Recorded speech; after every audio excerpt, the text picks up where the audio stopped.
"Get out of my store." David, the store manager's chest heaved with each word, his finger pointing aggressively toward the exit, like he was some kind of king banishing a peasant from his kingdom. David's face was twisted with rage and arrogance as he screamed at the top of his lungs, his voice carrying to every corner of the store. "I don't care who you think you are." The woman he had just assaulted slowly lowered her hand from her cheek. Her voice was calm, almost eerily quiet, but every person in that store heard her crystal clear. "Your store?" Those two words hung in the air like a threat, like a promise of something terrible about to unfold. A sound echoed through the entire store like a gunshot. The slap was so loud that every conversation stopped, every phone call ended, and every customer froze in absolute shock. David Thompson, the store manager of this upscale electronics store, had just done the unthinkable. His hand had just struck across the face of a woman who appeared to be nothing more than an ordinary customer, in a simple hoodie and jeans. But this wasn't just any customer. Samantha Williams stumbled backward, her hand instinctively moving to her burning cheek.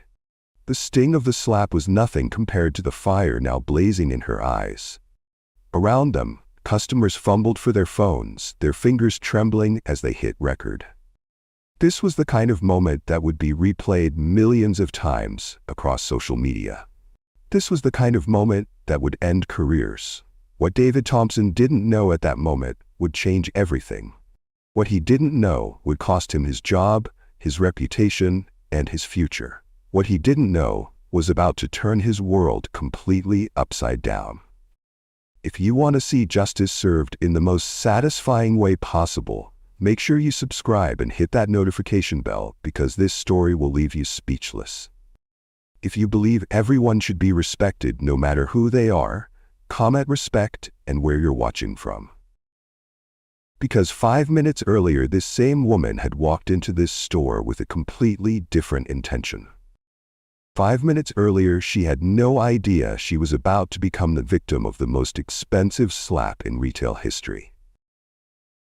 Let me tell you about the woman who just got slapped, because her story will blow your mind. Her name is Samantha Williams, and at 38 years old, she's about to teach everyone in that store a lesson they'll never forget. As the sleek black Tesla Model S pulled up to the curb outside the gleaming TechLux flagship store, nobody paid attention to the woman stepping out. Why would they? She looked completely ordinary. A simple hoodie, faded jeans that had seen better days, worn sneakers. She pulled the hood up slightly, covering her perfectly styled hair, transforming herself from CEO to just another face in the crowd. But this ordinary-looking woman had an extraordinary story.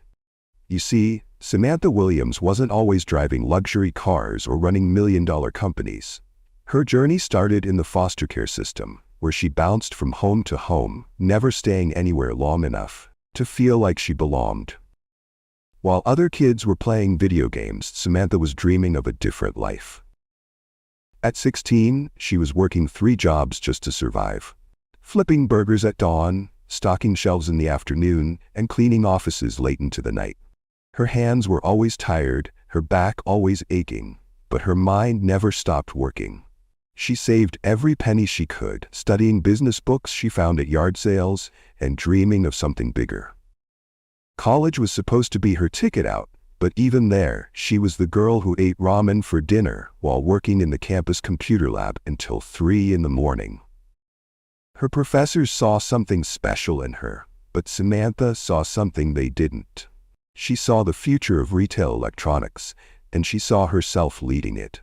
Right after graduation, with exactly $1,200 to her name and a head full of revolutionary ideas, she started TechLux in a tiny garage.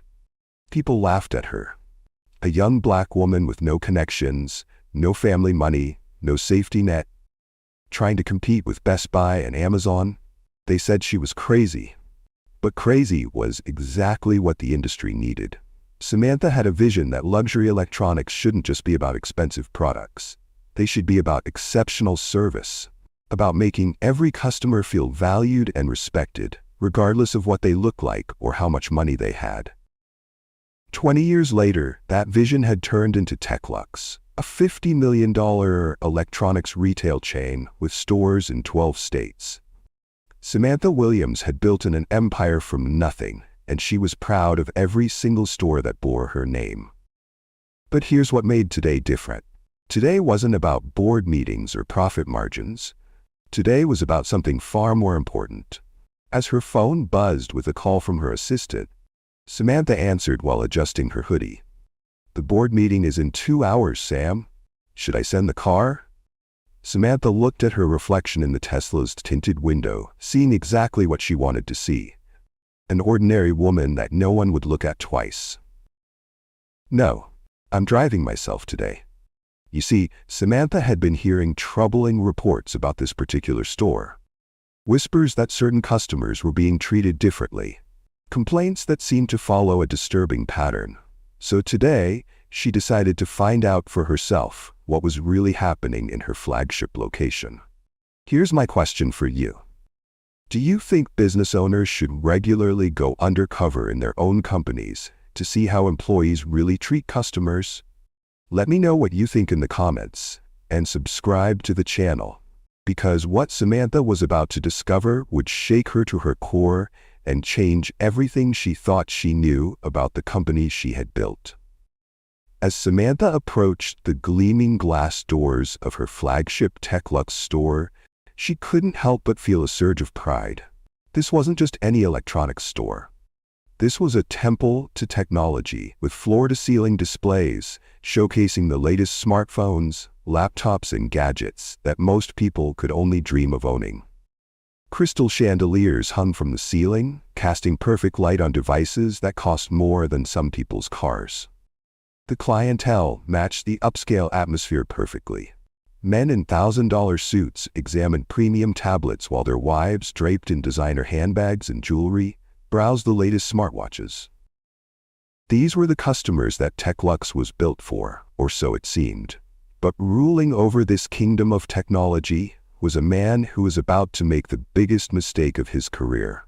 David Thompson, 45 years old, perfectly groomed with not a hair out of place, strutted around the store like he owned it. His expensive suit was tailored to perfection. His smile was practiced and fake, and his arrogance filled every corner of the building. David treated this store like his personal empire, and everyone in it like his subjects. He had a way of making customers feel like they were privileged just to be in his presence, especially if they looked like they had money to spend. Working under his iron fist was Jennifer Walsh, 28 years old, the assistant manager who desperately wanted to do the right thing but was terrified of losing her job. She watched David's behavior with growing discomfort, but every time she thought about speaking up, she remembered her rent payment and stayed silent. Then there was Marcus Rivera, 22 years old, a college student working his way through business school. Unlike his manager, Marcus genuinely cared about every customer who walked through those doors. He believed that everyone deserved respect and excellent service, regardless of how much money they had. But David had other ideas about customer service. As Samantha watched from outside, she witnessed something that made her blood boil. An elderly woman with a walker had approached Marcus, asking for help understanding the features of a basic smartphone for her grandson. Marcus was patiently explaining the different options when David stormed over. "We don't have time for tire kickers." David snapped at Marcus, his voice loud enough for the elderly woman to hear. The shame and hurt on her face was heartbreaking as she quietly shuffled toward the exit. Marcus looked mortified, but David just straightened his tie and walked away like nothing had happened. When Samantha finally walked through those glass doors, the contrast was immediate and jarring. Among the sea of designer clothes and perfectly styled hair, her gray hoodie and faded jeans made her stick out like a sore thumb. It was exactly what she had hoped for, and exactly what she had feared. The security guard near the entrance immediately locked his eyes on her, following her every movement like she was a potential shoplifter rather than a customer. But Samantha wasn't here to be comfortable. She was here to learn the truth. As she moved through the store, pretending to browse casually, her trained ears picked up conversations that made her stomach turn. David was speaking to Jennifer near the premium laptop display, and his words cut through the ambient store music like a knife. "You have to know how to read certain types of customers," David was saying, his voice dripping with condescension. "Some people are serious buyers, and others are just... well, you know what I mean." Jennifer nodded uncomfortably, her eyes darting around to make sure no customers were listening. But Samantha heard every word, and each one confirmed her worst suspicions about what was happening in her store. She made her way to the premium smartphone section, where the latest devices were displayed like precious jewels behind glass cases. These phones cost more than $1,000 each, representing the cutting edge of technology and the pinnacle of the Techlux brand. David spotted her immediately. His eyes swept over her appearance, taking in the hoodie, the jeans, the casual sneakers. In his mind, he had already categorized her, already decided she wasn't worth his time or attention. She was definitely just browsing, definitely couldn't afford anything here, and definitely not the kind of customer that would help him meet his sales targets. What happened next was a masterclass in how not to treat customers. While Samantha stood patiently near the smartphone display, David completely ignored her. Instead, he rushed to greet a man in an expensive business suit who had just walked in, showering him with attention and compliments. "Welcome to Techlux, sir.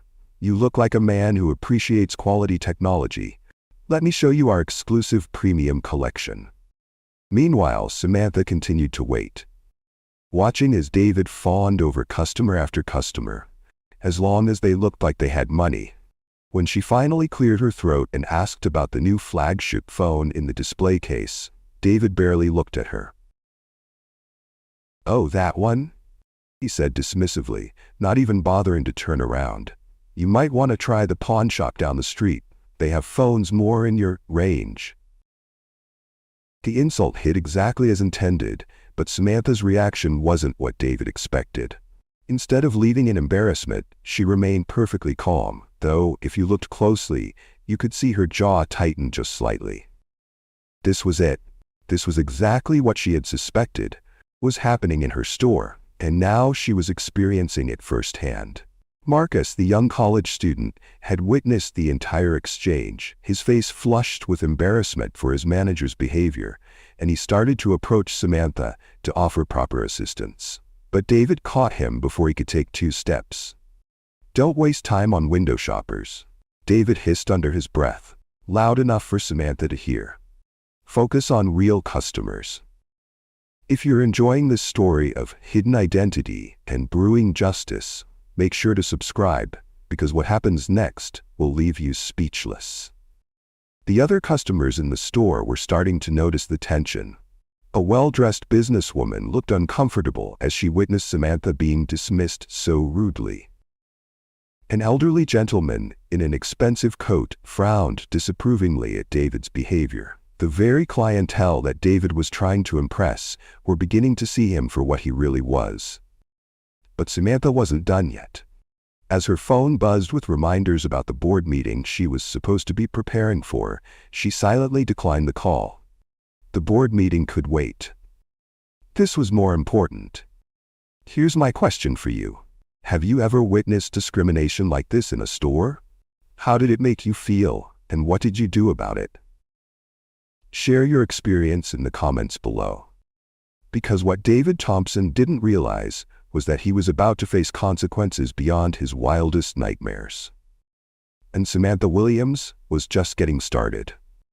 What happened next would have broken most people's spirit, but Samantha Williams wasn't most people. Instead of leaving after David's cruel suggestion about the pawn shop, she did something that caught him completely off guard. She walked directly to the premium laptop display, the crown jewel of the entire store. These weren't just any laptops. These were top-of-the-line machines designed for executives, creative professionals, and tech enthusiasts who demanded nothing but the best. The starting price for the cheapest model was $3,000, and the most advanced configurations could cost twice that much.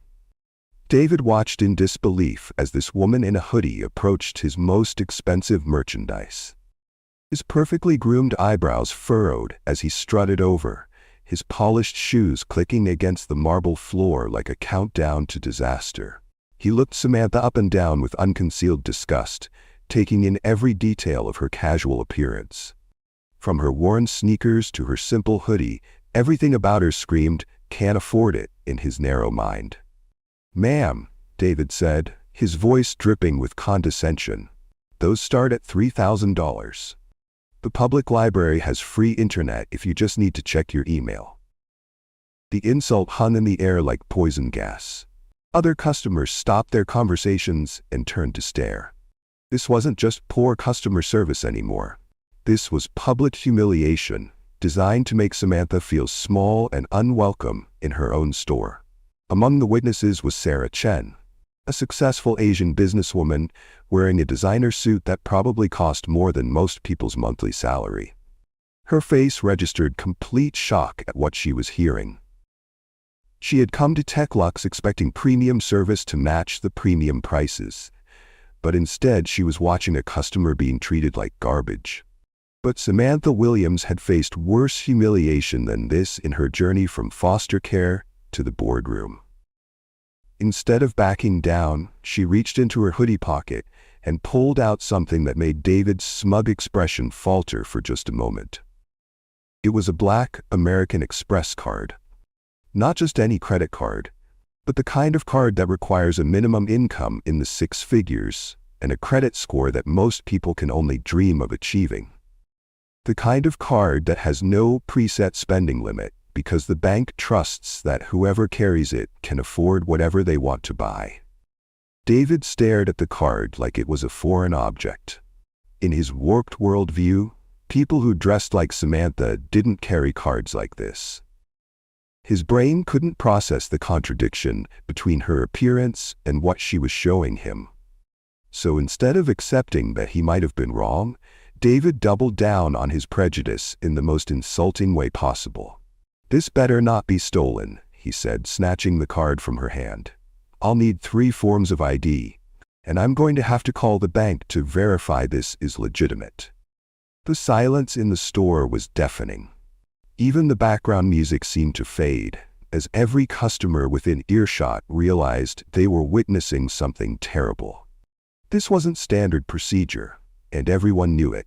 When Sarah Chen had made her purchase earlier, David had processed her credit card without asking for any identification at all. Jennifer Walsh, the assistant manager, shifted uncomfortably behind the counter. Her face was flushed with embarrassment because she knew exactly what was happening. In all her time working at TechLux, she had never seen David demand 3 forms of ID from a customer. This wasn't about security or store policy. This was about something much darker, and Jennifer felt sick to her stomach watching it unfold. What David Thompson didn't realize was that his behavior was about to trigger a chain of events that would end his career.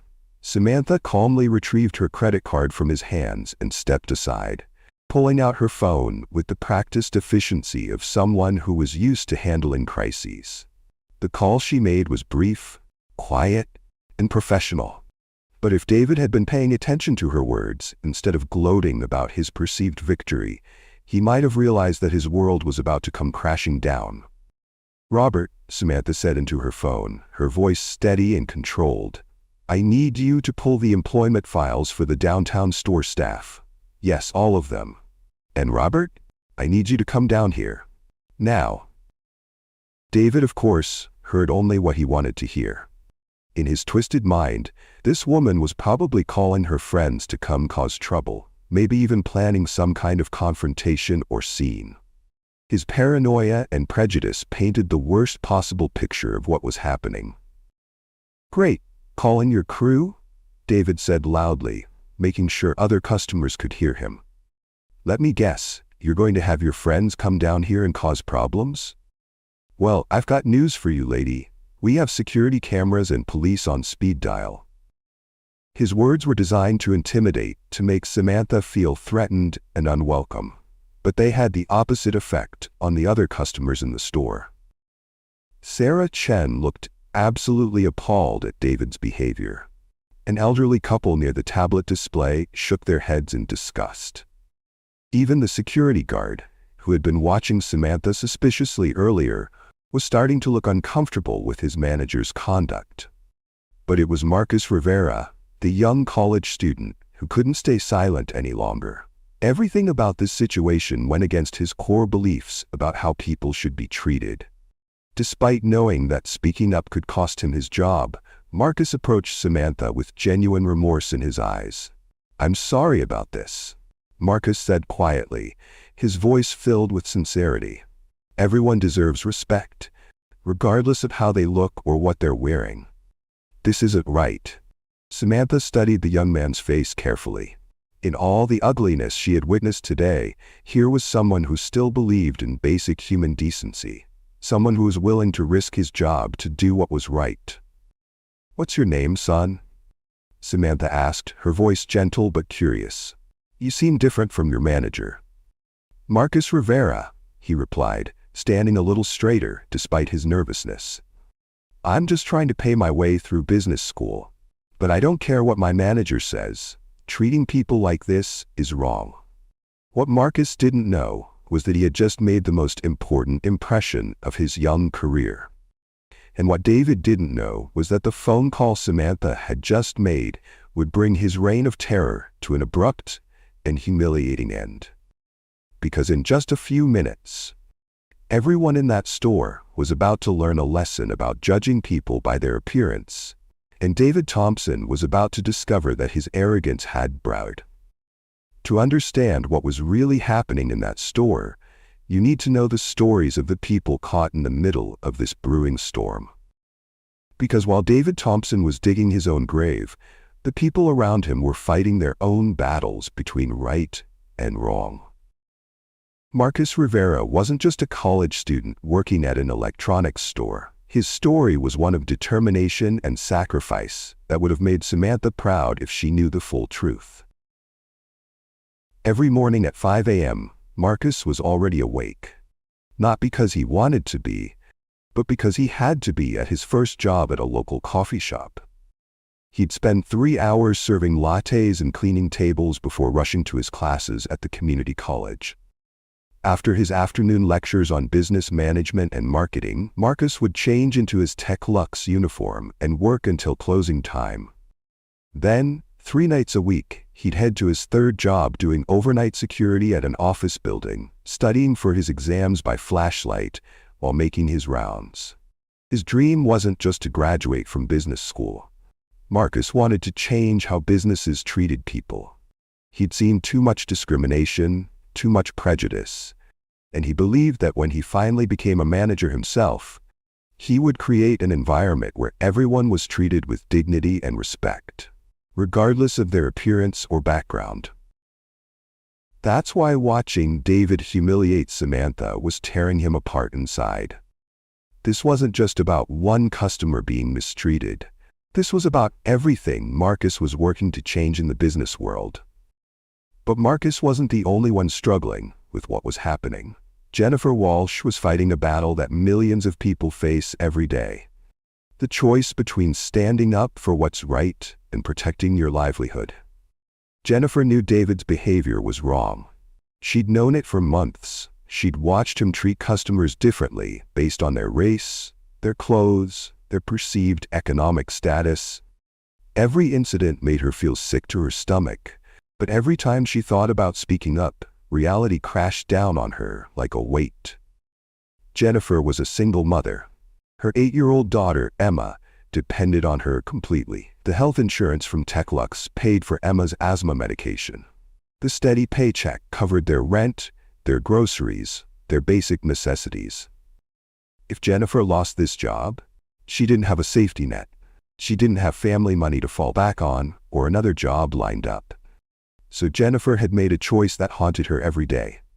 She stayed silent, watched the injustice happen, and hated herself a little more each time. But today, Watching this woman in the hoodie being humiliated so publicly, Jennifer was reaching her breaking point too. The customers were reaching their breaking points as well. Sarah Chen, the successful businesswoman who had come in planning to buy a new laptop for her growing company, had seen enough. She quietly placed the device she'd been considering back on the display and walked toward the exit. Her friend, who had been browsing tablets nearby, hurried to catch up with her. "Sarah, I thought you needed that laptop for your presentation next week?" Sarah's voice was firm and disgusted as they headed for the door. "I can't support a business that treats people like this. There are plenty of other stores that sell laptops, but there's no excuse for treating customers like garbage." As Sarah left, she was taking her money and her respect for the Techlux brand with her. But David Thompson was too busy congratulating himself to notice. He swaggered over to Jennifer, his chest puffed out with pride like he'd just won some kind of victory. His voice was low but excited, like he was sharing some kind of professional wisdom with his assistant manager. "You see what just happened there?" David said, gesturing toward Samantha, who was still standing calmly by the laptop display.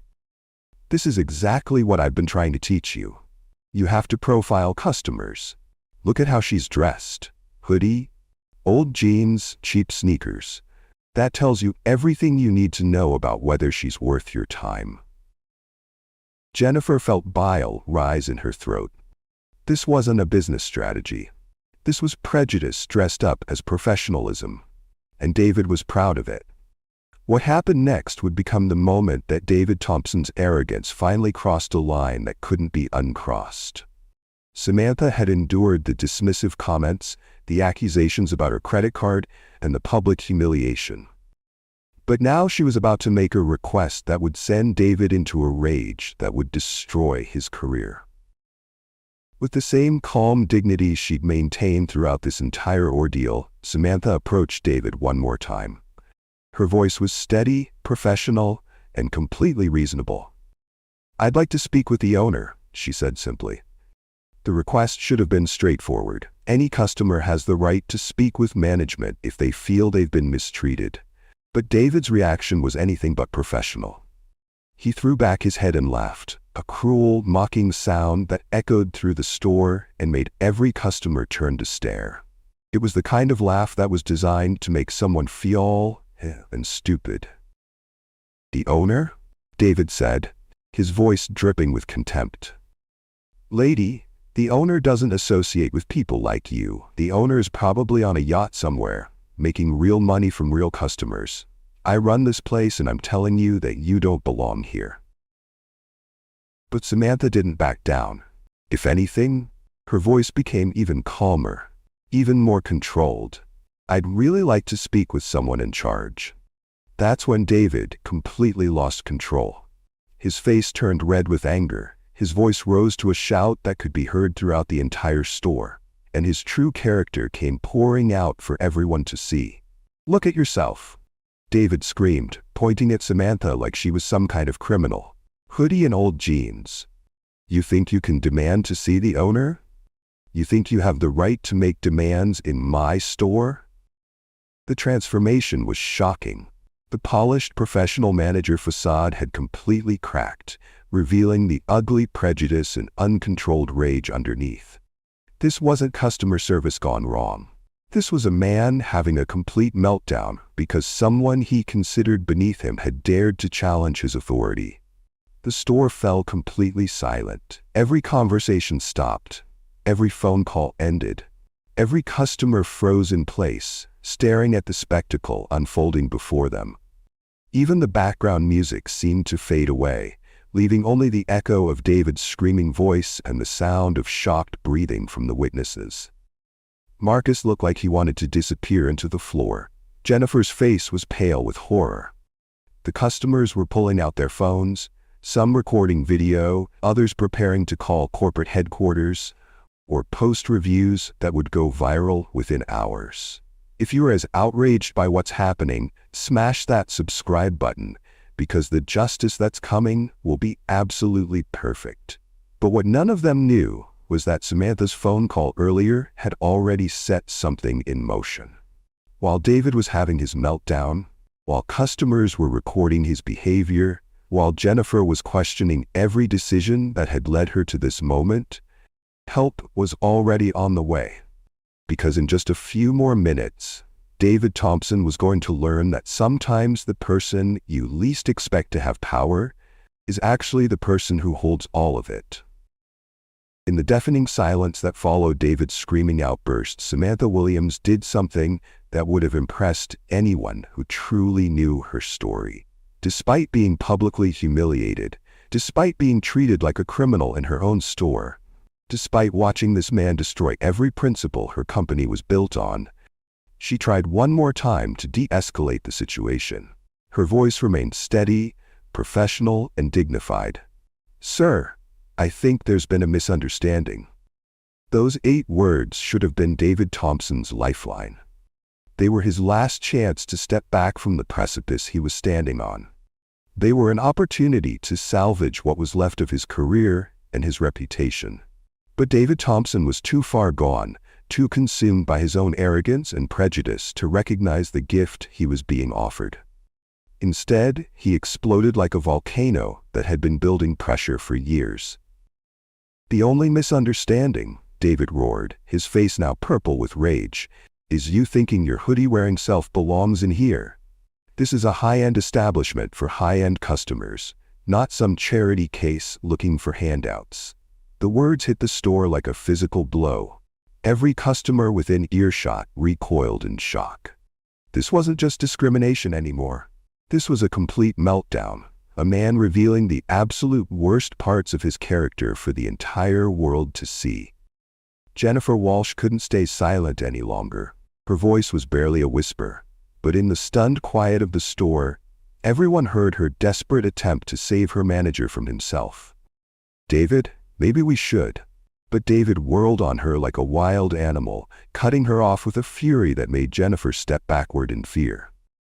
"Stay out of this," he screamed at his assistant manager. Then, turning back to Samantha, his accusations became even more vile and outrageous. "She's probably casing the place for a robbery. Look at her." Hoodie pulled up, asking all these questions, demanding to see the owner. This is exactly how these people operate. The accusation hung in the air like toxic gas. David had just accused a customer of planning to rob the store based on nothing more than her clothing and the color of her skin. The few remaining customers who hadn't already started recording were now fumbling for their phones, desperate to capture this unbelievable display of bigotry and incompetence. That's when Marcus Rivera proved that heroes don't always wear capes. Sometimes they wear Tech Lux uniforms and make $12 an hour. Despite knowing that speaking up could cost him his job, despite watching his manager have a complete breakdown, Marcus stepped forward with more courage than men twice his age. "Sir," Marcus said, his young voice strong and clear, "she's just trying to shop like anyone else. She hasn't done anything wrong." The look David gave Marcus was pure hatred.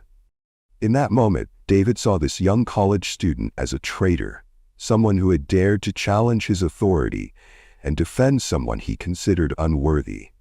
"You're fired," David screamed, pointing his finger at Marcus like a weapon. "Defending criminals now? Get out. Get out of my store." The injustice was staggering. In the span of 5 minutes, David had accused a customer of being a criminal and fired an employee for basic human decency. But he wasn't done yet. The worst was still to come. What happened next would haunt David Thompson for the rest of his life. It would end his career, destroy his reputation, and become a viral video watched by millions of people around the world. But in that moment, consumed by rage and arrogance, David couldn't see beyond his own twisted sense of superiority. For the first time since entering the store, Samantha Williams' composure began to crack. She had maintained her dignity through the dismissive comments, the accusations about her credit card, the public humiliation. But watching David fire Marcus for defending her, seeing this young man lose his job for doing the right thing, finally broke through her professional calm. "You can't treat people like this," Samantha said, and for the first time, emotion crept into her voice. Not anger, not rage, but genuine hurt and disappointment. This isn't who we're supposed to be. David heard the we in her statement, and it enraged him even further. In his mind, there was no we. There was him, the successful store manager, and there was her, the troublemaker in the hoodie, who had just cost him an employee and disrupted his perfect day. "Watch me, hoodie girl," David snarled, stepping closer to Samantha until he was towering over her, using his heightened position to intimidate and threaten. But Samantha Williams hadn't built a $50 million company by backing down from bullies. She held her ground, looking up at David with steady eyes that showed no fear, only disappointment and growing determination. That's when David Thompson made the decision that would destroy his life. His hand moved so fast that for a split second, nobody could process what was happening. Then the sound echoed through the store like a gunshot. Crack! The slap was so hard, so vicious, that Samantha stumbled backward, her hand flying instinctively to her burning cheek. The force of the blow had left a bright red handprint on her face, and the shock of what had just happened left her momentarily speechless. But if Samantha was speechless, the rest of the store erupted in chaos. Customers gasped in horror, their voices creating a symphony of disbelief. "Oh my God!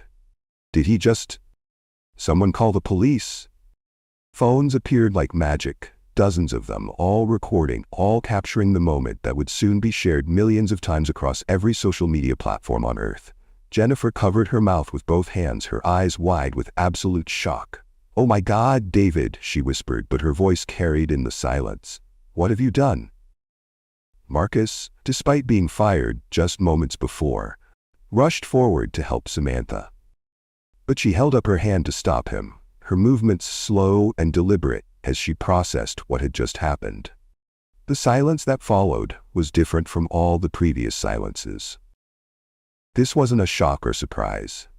This was the silence of witnesses realizing they had just seen something that would change everything for everyone involved.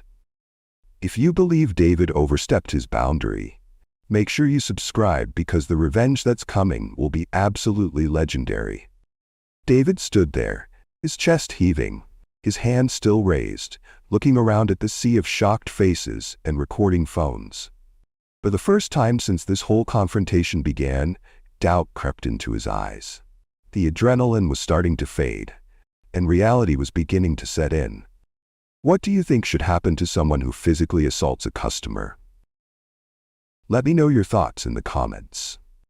Because David Thompson was about to learn that sometimes the person you assault isn't just a random customer.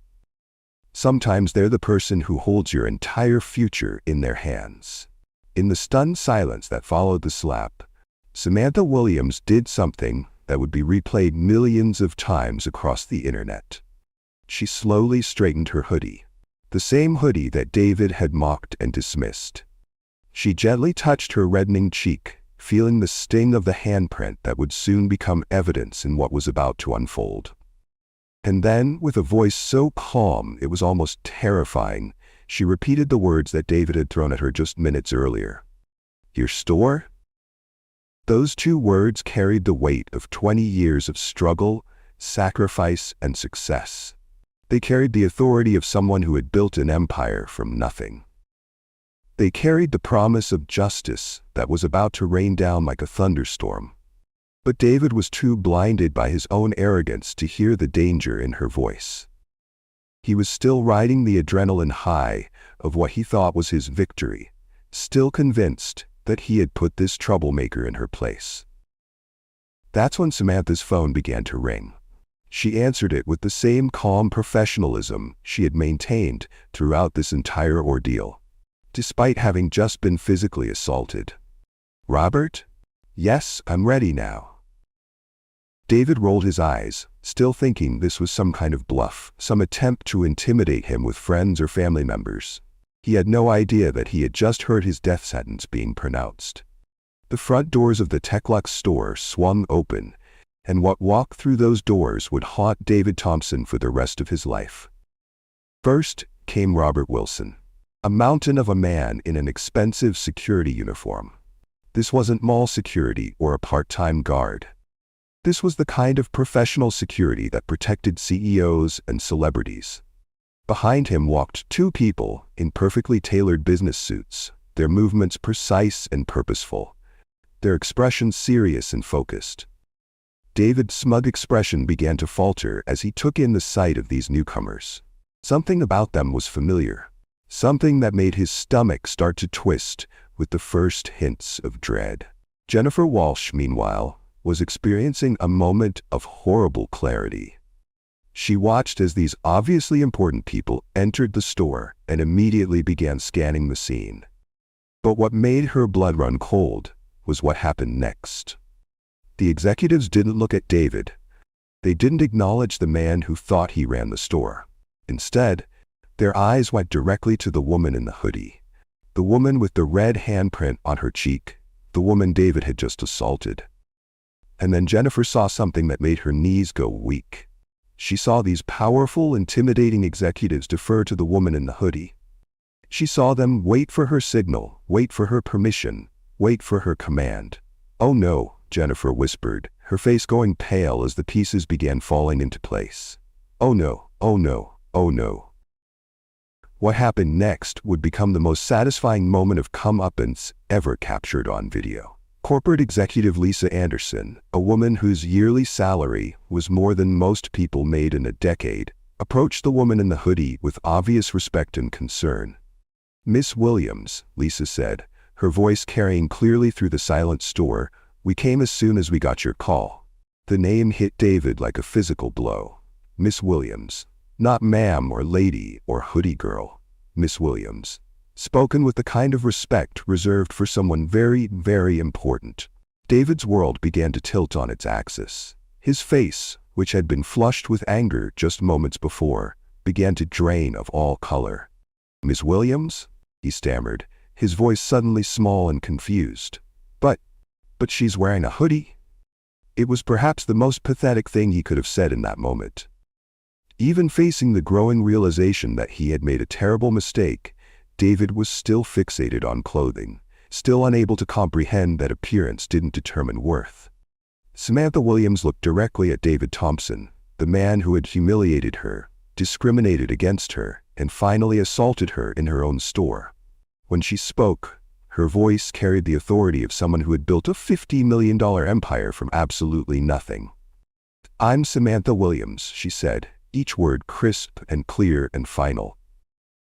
"I built this company. I own this store. And you just assaulted me." The silence that followed was the silence of a man's entire world collapsing.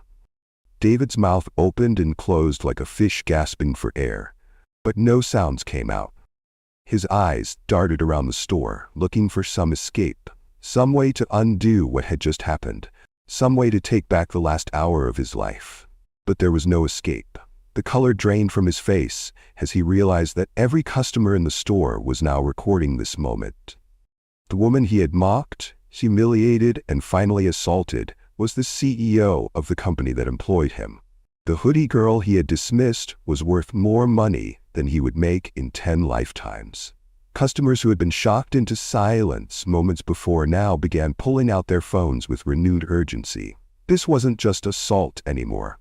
This was a career-ending, life-destroying, viral video-creating disaster of epic proportions. Jennifer Walsh, standing frozen behind the customer service counter, whispered the words that summed up the magnitude of David's mistake. "The CEO. I just watched him slap the CEO." If you're feeling the satisfaction of justice about to be served, click that subscribe button, because what happens next will be absolutely perfect. Marcus Rivera, the young man who had been fired just minutes earlier for defending Samantha, stared in absolute amazement. The customer he had tried to help, the woman he had shown respect when no one else would, was the founder and owner of the entire company. David finally found his voice, but the words that came out were perhaps the most pathetic attempt at damage control in corporate history. "Miss Williams, I didn't know. How was I supposed to know you're dressed like? I mean, the hoodie." He was still blaming her clothing. Even in the face of complete professional annihilation, David Thompson couldn't accept that his prejudice and discrimination were the real problems. Do you think David's excuse about not recognizing the CEO because of her clothing makes his behavior any less inexcusable? Share your thoughts in the comments. Because Samantha Williams was about to show David Thompson and everyone watching that actions have consequences. And sometimes those consequences are swift, public, and absolutely devastating. David Thompson's desperate attempt to salvage his career was painful to watch. Like a drowning man grasping at straws, he stammered and stumbled over words that only made his situation worse with every syllable. "Miss Williams, the hoodie, I didn't know, I thought." David's voice cracked as he tried to find some combination of words that would undo the last hour of his life. But Samantha Williams wasn't interested in his excuses. Her voice cut through his babbling with the precision of a surgical blade, exposing the heart of the problem that went far beyond one man's career. "You thought what?" Samantha asked, her words hanging in the air like a challenge. "That clothes determine someone's worth? That a hoodie makes someone less deserving of respect? That you have the right to judge people based on their appearance?" Each question hit David like a physical blow because they forced him to confront the ugly truth about his behavior. This wasn't about mistaken identity or confusion. This was about prejudice, discrimination, and a fundamental belief that some people were worth less than others based on how they looked. David's response revealed just how deep his prejudice ran. Even facing the CEO of the company, even knowing his career was over, he still couldn't let go of his twisted justifications. "But look how she's dressed," David pleaded as Robert Wilson, the head of security, approached him. "How was I supposed to know she was important? She looks like. David couldn't even finish the sentence because saying it out loud would have revealed the racism and classism that had driven his behavior all along. But everyone in that store knew what he was thinking. Everyone understood that his problem wasn't with hoodies or jeans. His problem was with the person wearing them. Security removed David from the store as he continued to plead and make excuses, his voice growing more desperate with each step toward the exit. His final words, echoing through the store as the doors closed behind him, were still about clothing.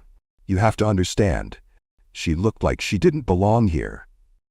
With David gone, the atmosphere in the store immediately began to change.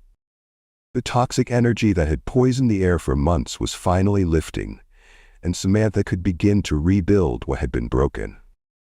She turned to Marcus Rivera, the young man who had been fired just minutes earlier for having the courage to do the right thing.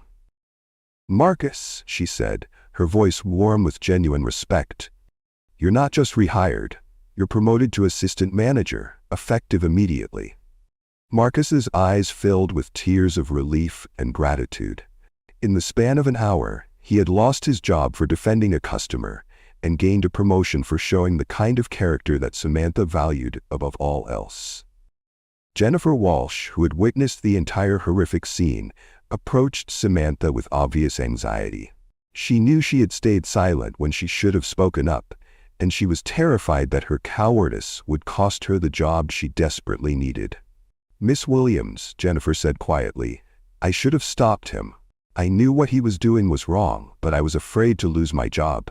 I have a daughter, and Samantha held up a hand to stop her. "Jennifer, you keep your job, but you're going to enroll in our company-wide bias training program, and you're going to help me make sure this never happens again."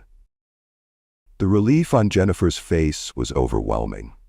She had been given a second chance, an opportunity to be part of the solution instead of part of the problem.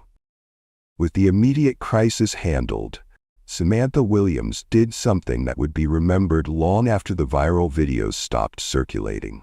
Still wearing her hoodie, still bearing the red mark on her cheek from David's assault, she addressed the staff and customers who remained in the store.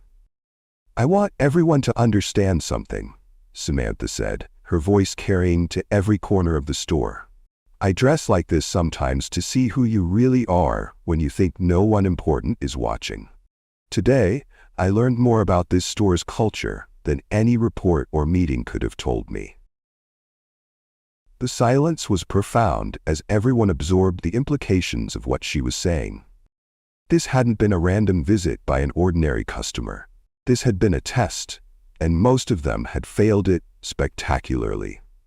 From today forward, Samantha continued, TechLux will have new company-wide policies. We will judge customers by their character, not their clothes. We will treat every person who walks through our doors with dignity and respect, regardless of their appearance, their background, or their perceived ability to pay. Marcus stepped forward, his voice filled with emotion. Miss Williams, you taught me something today that I'll never forget. Respect isn't about what someone wears or how much money they have. It's about recognizing the humanity in every person. If you believe that businesses should treat all customers with equal respect, make sure you subscribe because this story will inspire you to demand better from every company you support. The transformation in the store was immediate and profound. Without David's toxic influence, the remaining staff began to see customers differently. They began to understand that their job wasn't to judge who belonged and who didn't. Their job was to serve everyone with excellence. But Samantha's work wasn't done. 2 hours later, she walked into the boardroom of TechLux headquarters, now dressed in the business suit that her investors expected to see. The quarterly meeting proceeded as planned, with Samantha presenting record profits and expansion plans to a room full of impressed executives. But at the end of her presentation, Samantha did something unexpected. She held up a photograph taken by one of the customers in the store, showing the red handprint on her cheek and David's twisted face mid-assault. This is why our mystery shopper program matters, Samantha told the board.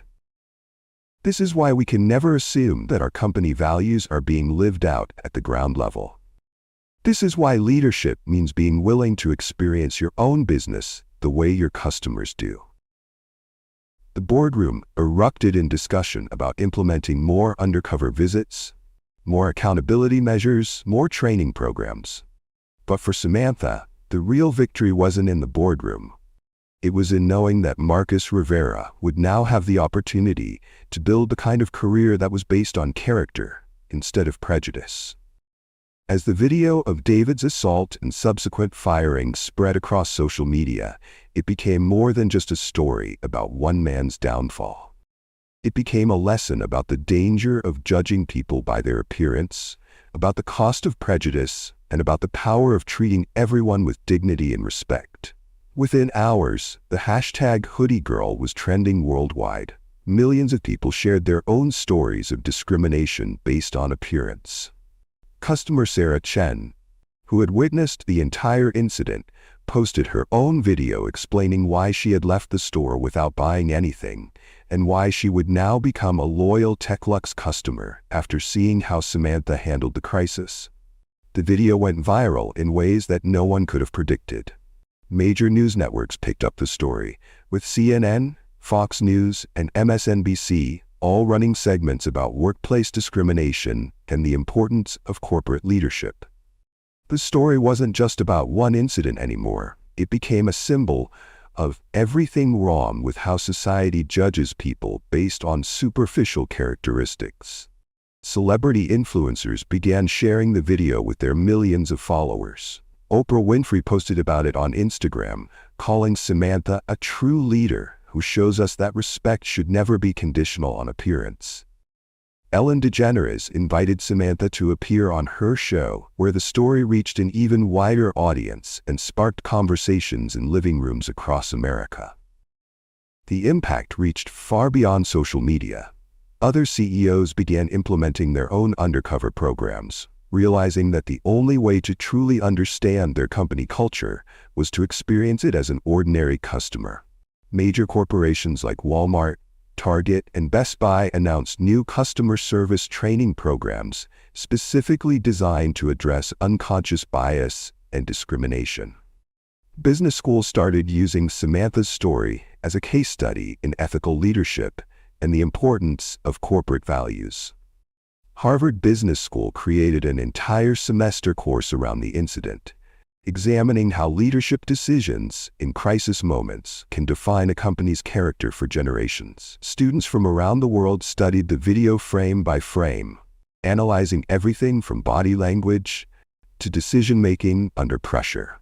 Legal experts weighed in on the assault, with many calling it a clear case of workplace violence that could have resulted in serious criminal charges if Samantha had chosen to press them.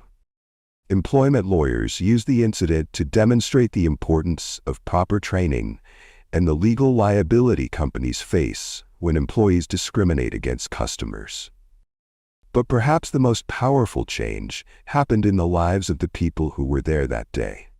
Marcus Rivera didn't just get promoted, he got a full scholarship to finish his business degree, funded personally by Samantha. She saw in him the kind of leader who would change the industry for the better. Marcus threw himself into his studies with renewed purpose, knowing that he had been given an opportunity to break cycles of discrimination that had plagued retail for decades. The scholarship wasn't just money for tuition. Samantha arranged for Marcus to have mentorship from some of the most successful business leaders in the country. He spent summers interning at Fortune 500 companies, learning not just about business strategy, but about how to create inclusive environments where everyone could thrive. His thesis paper, titled "Respect as a Business Strategy: Why Dignity Drives Profit," became required reading in business ethics courses nationwide. Jennifer Walsh became one of TechLux's most passionate advocates for equality and inclusion. Her experience of staying silent while witnessing discrimination haunted her, but it also motivated her to ensure that no employee would ever face that moral dilemma again. She went on to lead the company's bias training program, sharing her story with thousands of employees across all TechLux locations. Even the security guard who had followed Samantha suspiciously underwent a complete transformation. He realized that his job wasn't to profile customers based on their appearance, but to protect everyone equally. He became an advocate for fair treatment and dignity for all customers, regardless of how they looked. He eventually became head of security for all TechLux locations, implementing new protocols that focused on genuine safety concerns rather than appearance-based assumptions. 6 months later, the TechLux store that had once been a symbol of discrimination became a model for inclusive customer service. Sales actually increased by 47% because word spread about how well the company treated all customers.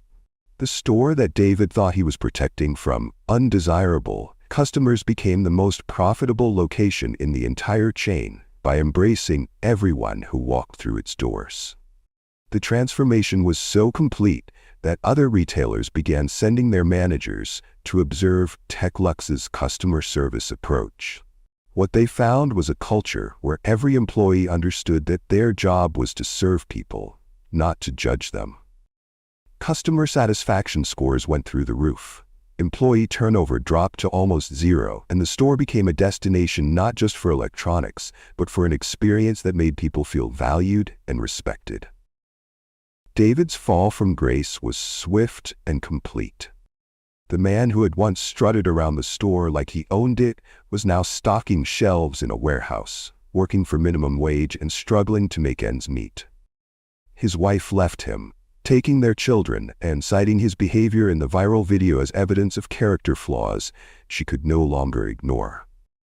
He lost his house, his car, and most of his friends. All consequences of a moment when his prejudice and arrogance overcame his basic humanity. If you enjoyed this story, like, subscribe, and share with others so they can learn too. See you in our next video.